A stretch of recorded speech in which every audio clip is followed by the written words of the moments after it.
étude de l'IFOP qui vient d'être publiée sur l'état du régionalisme français. Elle relève plusieurs points intéressants dont nous allons parler avec vous. Philippe Breton, bonsoir. Bonsoir. Merci d'être là. Le premier point très intéressant, je vous propose de le découvrir. 86% des personnes interrogées en Alsace-Moselle réclament une plus grande décentralisation.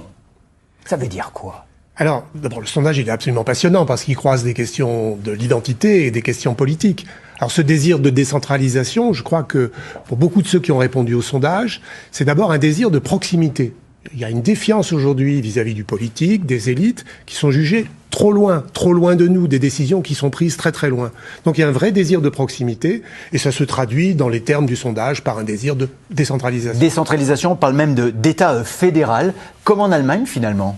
Alors je ne sais pas si en France beaucoup de gens ont une culture du fédéralisme, évidemment, mais ça traduit encore une fois ce désir de proximité, c'est-à-dire une fédération de régions.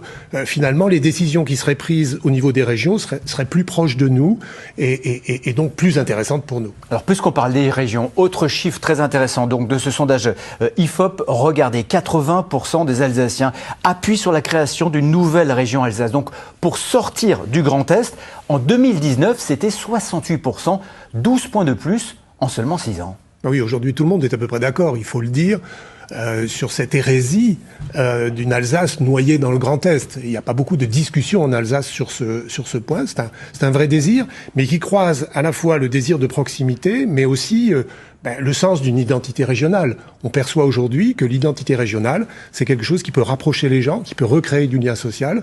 Et il y a donc un désir que la région revienne à l'Alsace et qu'il y ait une région Alsace. Ça veut dire, Philippe Breton, que le redécoupage régional de 2015 apparaît aujourd'hui comme un échec pour beaucoup ?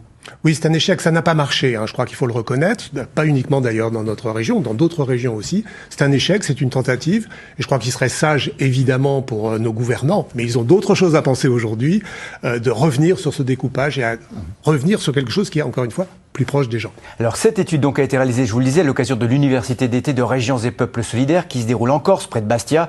Et parmi les personnes présentes, Maxime Elfrich, le directeur d'Unserland, pour qui l'autonomisme est l'avenir de l'Alsace.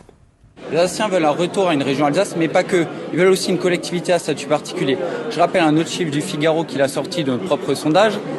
72% des Français souhaitent une France fédérale. 77% souhaitent que les langues régionales deviennent officielles. Donc oui, je pense que le régionalisme, l'autonomisme est l'avenir pour l'Alsace et pour l'ensemble du territoire. Alors, puisqu'on parle de langue, Philippe Breton, on va regarder cet autre chiffre. 93% des personnes interrogées souhaitent que l'enseignement de l'histoire régionale se déroule en complément de l'histoire nationale.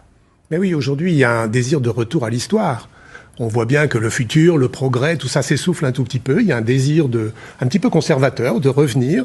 Et pourquoi pas, effectivement, c'est ce qu'expriment dans ce sondage beaucoup de personnes, pourquoi pas revenir sur l'histoire de notre région. Et on voit bien que toutes les initiatives qui sont prises dans la région, qui sensibilisent à l'histoire, ont toujours du succès. Les gens ont envie de connaître leur propre histoire. Et puis un dernier chiffre donc, de cette enquête IFOP, il concerne cette fois-ci la langue régionale. Je vous le rappelle que 18% des écoliers suivent un cursus bilingue et pourtant, 85% des personnes sont favorables à la possibilité pour chaque élève d'apprendre l'alsacien.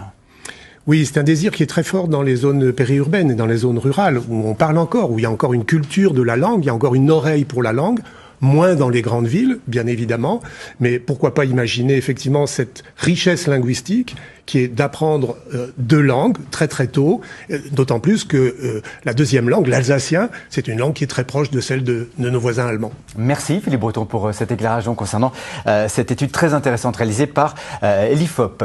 La ville et l'Eurométropole de Strasbourg dans l'actualité aujourd'hui qui ont décidé de faire appel de la décision du